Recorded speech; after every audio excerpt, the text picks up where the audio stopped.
brought to you by Silver Pumps. Top quality और consistent performance के लिए सिर्फ सिल्वर पंप्स, नाम याद रखना। इसमें बैरिकेडिंग भी लगे हुए हैं और ड्रोन से और सीसीटीवी से सोशल मीडिया पर भी निरंतर निगरानी की जा रही है और इसके साथ साथ बहुत से लोगों को पाबंद भी किया गया है।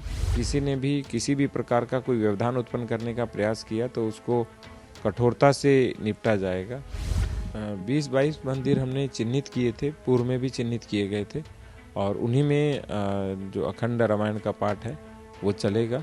नवरात्रि की शुरुआत हो चुकी है, साथ ही सोमवार को ईद भी मनाई जाने वाली है। ऐसे में यूपी का संभल इन दोनों ही बड़े त्योहारों के चलते संवेदनशील बना हुआ है। पुलिस प्रशासन पूरी कोशिश में है कि किसी भी तरह की कोई अप्रिय घटना ना घटे।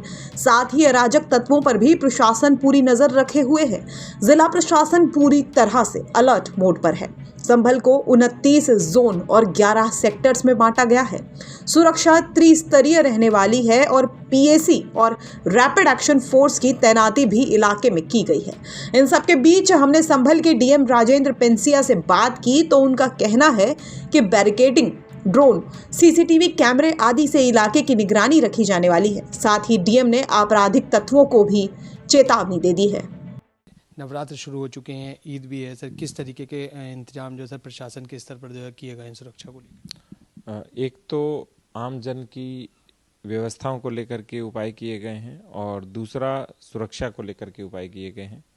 आम जन के लिए विद्युत, जल, स्वच्छता इत्यादि निरंतर बनी रहे, इसके लिए हमने बैठकें भी की हैं और इसके साथ साथ सभी जिला स्तरीय, ब्लॉक स्तरीय और नगर और ग्राम स्तर पर सभी अधिकारियों को निर्देश भी दिए गए हैं। दूसरा, सुरक्षा के स्तर पर पूर्व की भांति त्रिस्तरीय हमारा सुरक्षा चक्र है जिसमें बैरिकेडिंग भी लगे हुए हैं और ड्रोन से और सीसीटीवी से सोशल मीडिया पर भी निरंतर निगरानी की जा रही है और इसके साथ साथ बहुत से लोगों को पाबंद भी किया गया है और हमने उनको कहा है कि कोई भी व्यवधान उत्पन्न न करे। किसी ने भी किसी भी प्रकार का कोई व्यवधान उत्पन्न करने का प्रयास किया तो उसको कठोरता से निपटा जाएगा। इसके साथ साथ 29 मजिस्ट्रेट, 11 जोन और 28 सेक्टर बनाए गए हैं जिसमें हमारी पीएसी और आरएएफ भी लगी हुई है। तो नवरात्र और ईद को लेकर के प्रशासन की पूर्ण तैयारियां हैं जिसमें आम जनमानस का भी और सभी जो प्रतिनिधि गण हैं, चाहे वो उद्योग मंडल के हों, उद्योग बंधु के हों, व्यापार बंधु के हों या अन्य किसी भी प्रतिष्ठान के हों, उन्होंने सहयोग और शांति बनाए रखने का प्रॉमिस किया है। सर, शासन के निर्देश हैं कि अखंड रामायण का भी जो पाठ मंदिरों पर कराया जाए, तो क्या सर संभल में भी जो मंदिरों पर रामायण का पाठ होगा और कार्तिकेय मंदिर वगैरह? 20-22 मंदिर हमने चिन्हित किए थे, पूर्व में भी चिन्हित किए गए थे और उन्हीं में जो अखंड रामायण का पाठ है वो चलेगा और ये सब जन सहभागिता से, जन सहयोग से करवाया जाएगा।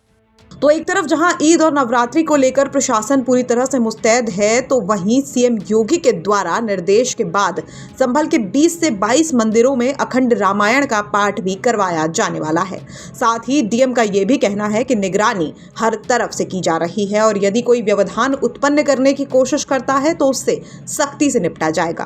बहरहाल ईद के मौके पर कैसा रहता है संभल का नजारा, ये देखने वाली बात होगी। संभल से अभिनव माथुर की रिपोर्ट, यूपी तक।